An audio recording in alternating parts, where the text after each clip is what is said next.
Melina, boleh nyalakan kameranya. Helena, Lodia, Aurina. Oke, selamat pagi anak-anakku semua. Apa kabarnya?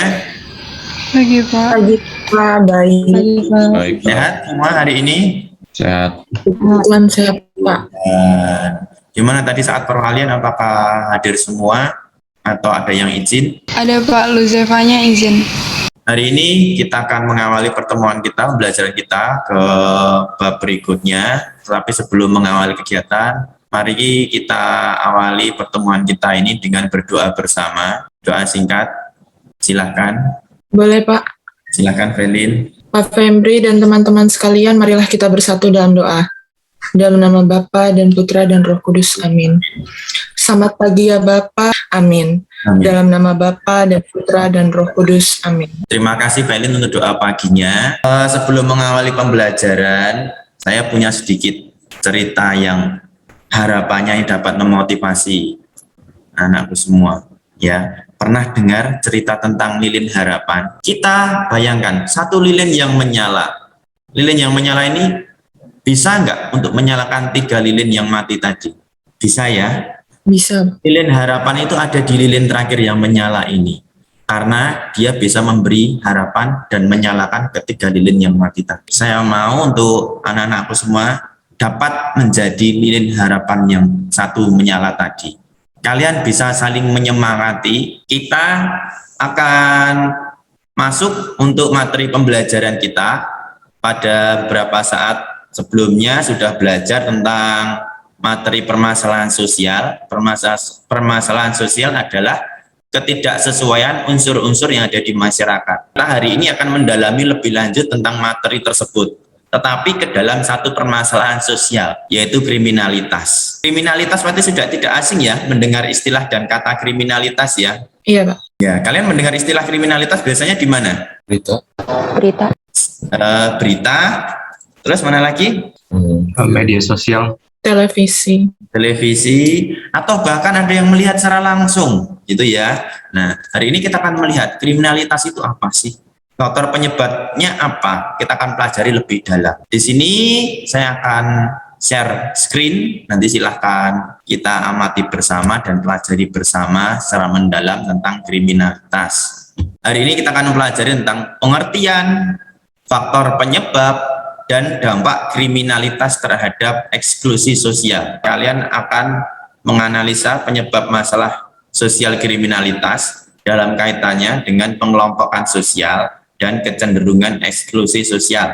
Di sini Bapak akan menampilkan ya beberapa gambar. Nanti saya butuh tanggapannya dari anak-anak semua. Ini gambar yang pertama. Ada yang tahu ini apa? Pernah mendengar istilah ini atau melihat dari berita? Pernah Pak, pernah mendengar. Ada seseorang atau mungkin sekelompok orang itu bertujuan untuk mencuri informasi dari kartu debit atau kredit milik nasabah. Untuk gambar kedua ini ada yang bisa mendeskripsikan gambar apa sih ini? Edgar, Pak. Edgar, silahkan Edgar. Ini perampokan, Pak. Misalkan dia masuk ke bank atau ke toko gitu untuk ngambil uang secara paksa, Pak. Ada yang bisa mendeskripsikan untuk gambar nomor 3? Begal itu peristiwa atau tindakan yang dilakukan oleh suatu individu atau berkelompok. Kriminalitas adalah segala sesuatu yang dilakukan individu sendiri atau berkelompok atau komunitas. Oke, tadi yang saya sampaikan untuk PowerPoint, adakah yang mau ditanyakan? Saya tampilkan satu persatu. Pak, faktor eksternal itu berarti dia di luar dari individu atau di luar dari pribadi gitu ya Pak? Betul, Felin. Jadi yang menyebabkan seseorang melakukan tindakan kriminalitas tapi dipengaruhi dari luar kondisinya dia. Pak, saya mau tanya Pak. Silahkan Evelyn. Untuk perbedaan pendapat itu contohnya kayak gimana ya Pak? Perbedaan pendapat contohnya gimana? Terima kasih Evelyn untuk pertanyaannya. Sebelum saya jawab langsung, mungkin dari anak-anakku semua ada yang mau membantu saya untuk menjawab dulu. Siapa? Sean. Son. Oke, silahkan Son. Ini menurut tanggapan dan pandangan saya, biasanya kalau misalnya ada sesuatu yang berhubungan dengan politik, biasanya mempunyai dua pandangan yang berbeda. Nah, kalau misalnya ada orang biasanya tuh yang nekat, kalau misalnya ada orang yang beda pendapat dan tanggapan sama dia tuh biasanya langsung bisa melakukan hal paling tinggi itu mereka bisa melakukan hal kriminalitas kayak misalnya anarki atau gimana ke orang yang pendapatnya oposisi yang dari dia. Ya, tanggapannya bagus. Terima kasih. Tepuk tangan. Ya, makasih Sean, makasih Pak. Seperti itu Evelyn, di sini saya kuatkan lagi perbedaan pendapat itu biasanya muncul dari dalam diri seseorang ya. Halo semua, masih semangat kan ya? Hai. Masih, Pak. Masih Pak, masih. Saya lanjutkan lagi. Hari ini kita langsung lanjutkan lagi untuk melihat video ya. Ini terjadi beberapa bulan yang lalu ya.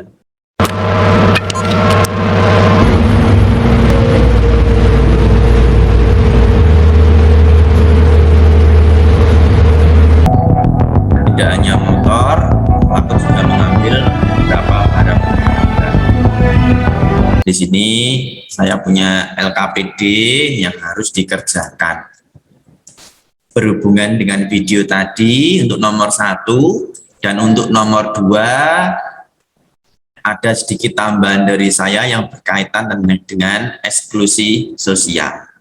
Saya akan bagi ke dalam kelompok-kelompok. Silakan manfaatkan kelompok untuk diskusi bersama ya. Nanti saya akan mengunjungi tiap kelompok untuk menanyakan dari LKPD yang saya bagikan apakah ada pertanyaan atau tidak. Halo Pak. Halo Pak. Apa kabar? Saya bisa ya Edgar ya, masuk ya? Udah bisa Pak. Oke, ada Edgar, Belin, Aurina, Agnes, Charlotte, Jeremia. Silakan tadi dari video tadi kalian gunakan untuk mengerjakan LKPD.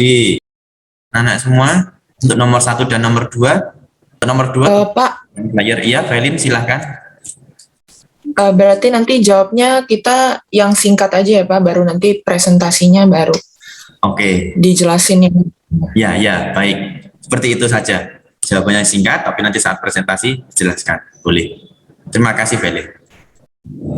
Halo, kelompok 2. Apa kabar? Ya, semua? Sehat, Pak. Oke. Ya, untuk LKPD bagaimana? Ada yang ingin ditanyakan tidak? Untuk nomor 1 itu berhubungan dengan video yang kita putar tadi ya. Pada pelaku kriminal. Halo kelompok 3. Halo. Iya, kriminalnya itu Mana diskusinya? Ini sedang berdiskusi, Ini Pak. lagi sedang berdiskusi, Pak. Mereka bisa diskusi ya tadi ya. Bisa, Pak. Oke, Bisa, saya Pak. Bisa, Pak. ya, diskusi kalian. Ngasih diskusi.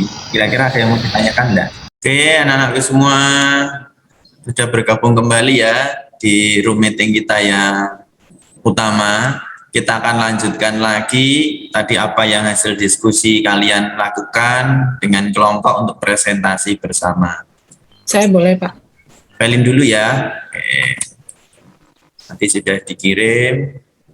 Jadi dari hasil diskusi tadi sangat prihatin terhadap si korban karena dia telah mengalami nasib yang sangat malang, apalagi barang-barang berharganya telah dicuri termasuk barang kendaraannya, kemudian juga itu terjadi secara mendadak sehingga mungkin juga mengagetkan si korban dan dapat memunculkan rasa trauma atau rasa ketakutan yang berkepanjangan karena kita tidak tahu juga mental si korban bagaimana.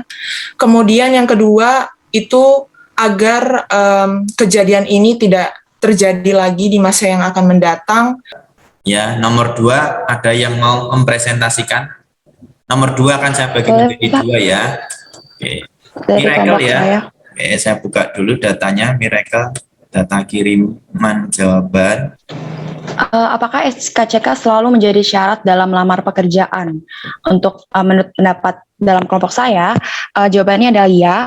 SKCK sendiri merupakan singkatan dari surat keterangan catatan kepolisian. Tentu saat melamar pekerjaan seperti mendaftar CPNS atau membuat visa, biasanya salah satu dokumen wajib yang perlu disiapkan adalah SKCK. Poin di nomor 2, adakah yang ingin mempresentasikan? Saya boleh, Pak. Evelyn ya. Oke, saya buka Iya, Pak. dulu. Silakan. Untuk dampak negatif dari pemberlakuan SKCK dari perusahaan terhadap pencari kerja, yang pasti kesulitan untuk pekerja-pekerja yang ingin mencari pekerja untuk masuk ke dalam suatu perusahaan itu sudah pasti, karena perusahaan-perusahaan yang membutuhkan SKCK itu pastinya tidak menerima orang yang mempunyai catatan kriminal pekerjaan. Tapi untuk pekerjaan-pekerjaan yang di perusahaan besar seperti perusahaan swasta atau PNS itu biasanya masih sangat-sangat membutuhkan SKCK ini. Lalu yang kedua, tidak semua pekerja di Indonesia bisa mendapatkan pekerjaan. Jadi ya dampak ini tuh langsung kena ke Indonesia secara meluas gitu, ke negara Indonesia. Jadi kalau di ekonomi itu mungkin SDM Indonesia jadi berkurang karena orang-orang yang bisa bekerja juga menjadi berkurang. Orang-orang yang berkualitas itu menjadi berkurang. Lalu selanjutnya dampak positif dari pemberlakuan adanya SKCK. Yang pertama itu orang-orang yang mendaftar lebih terseleksi. Ini untuk mengurangi kemungkinan pendatang pelamar kerja yang mempunyai riwayat hidup mungkin yang kurang baik. Yang di masa lampau mereka pernah melakukan suatu hal atau apa yang menurut saya yakin masih ada efeknya mungkin sampai sekarang dari perbuatan mereka yang di masa lalu itu jadi lebih terseleksi. Jadi lingkungan kerja juga bisa jadi lebih aman, lebih tentram, orang-orangnya juga mungkin lebih terseleksi gitu lah intinya. Yeah. Lalu yang kedua, dianggap pekerja yang lebih terpercaya secara individual. Karena SKCK itu sendiri bisa dibilang identitas dari pekerja tersebut. Jadi jika pekerjanya mempunyai SKCK, ia akan dianggap lebih terpercaya karena ada jaminan ya atau identitasnya gitu. Supaya mengurangi adanya kemungkinan suatu hal. Lalu yang ketiga, pelamar kerja sudah secara mandiri terseleksi sehingga persaingan tidak terjadi terlalu ketat. Karena kalau misalnya nggak semua pekerja harus mempunyai SKCK, itu pastinya yang mendaftar kerja jadi semakin lebih banyak kan. Jadi persaingan juga jadi semakin lebih banyak, orang-orang yang mendaftar jadi semakin lebih banyak. Jadi kalau misalnya ada SKCK ini